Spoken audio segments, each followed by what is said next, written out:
Korean and Vietnamese eat a lot of rice as main dish. Korean people consume average 69.8 kilograms of rice per person a year, equal to 91% of total Korean grain consumption.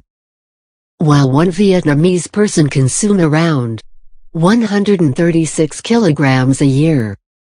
As rice is the root of life, and the source of growth, steel is the basic material for the entire industry. Korea's steel consumption per capita is very high. According to World Steel Association's data in 2013, Korea consumes about 1,061 kilograms, Taiwan 793, China 515, the US 300, Australia, New Zealand 235.4. The key success industries that made Korea today are manufacturing industries, such as automobile, shipbuilding, and home appliances, which consume steel as their main dish. Therefore, we could say that POSCO produces the rice of the industry. Looking back now, it is easy to trace the steps that led to POSCO's success. But at the beginning, there was no guarantee of success. After the war, South Korea was badly hurt. There were many basic infrastructure problems, like food, shelter, and education, that needed to be taken care of before any large projects like Steelworks could begin. The basic greeting at that time was, "Did you eat?" 8 years after the war, the conditions were improving, infrastructure was being rebuilt, but slowly. That was the time when the dream of POSCO took root. Domestic production of steel would fuel national growth, provide jobs, produce materials for rebuilding infrastructure, such as roads, railways, bridges, buildings and much more.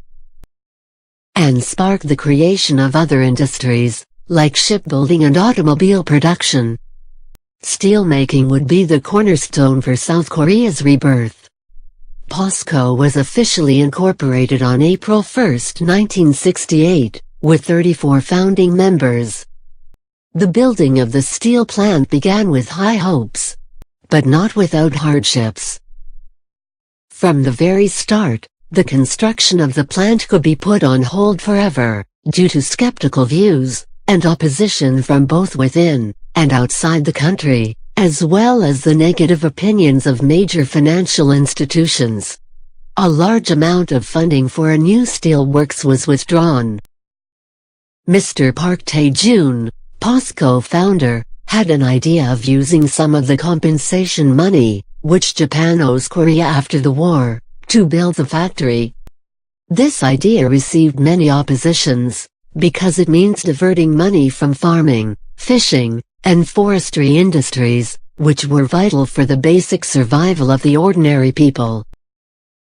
But President Park Chung-hee and Park Tae-jun didn't just want to survive, they wanted to strengthen South Korea, to make it an independent country, and an economic power, so that it wouldn't be in the risk of invasion again.